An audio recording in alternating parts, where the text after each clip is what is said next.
US can't interfere in our strategic decisions.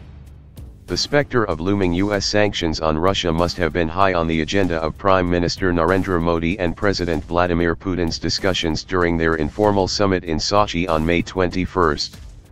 The Countering America's Adversaries Through Sanctions Act signed on August 2, 2017 by the US Congress, basically aims to counter Iran, Russia, and North Korea through punitive measures. Title II of the Act mostly deals with sanctions on Russian defense and security sectors, its oil and gas industry and financial institutions.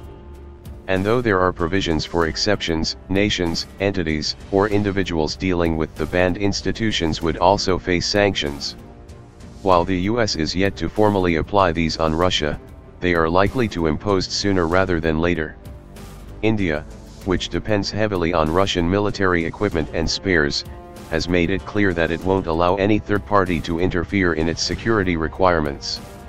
India's aircraft carrier INS Vikramaditya, its sole nuclear submarine INS Chakra, the Kilo-class conventional submarines, the supersonic BrahMos cruise missile, etc., are all sourced from, and serviced by Russia, which also allows India to license and build some of these high-end platforms.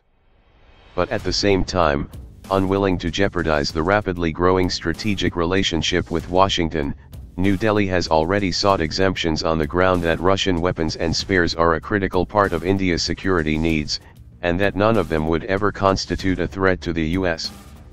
But if the US still tries to enforce the sanctions, New Delhi is unlikely to stay quiet. Apart from the fact that such an act would impinge on India's sovereign right to procure weapons from whoever it wants, its dependence on Russian weapons means its security would be severely compromised at a time of great global insecurity. So if push comes to shove, New Delhi should politely point out that India too can sanction US companies doing business in India citing security threats. After all, two can play that game.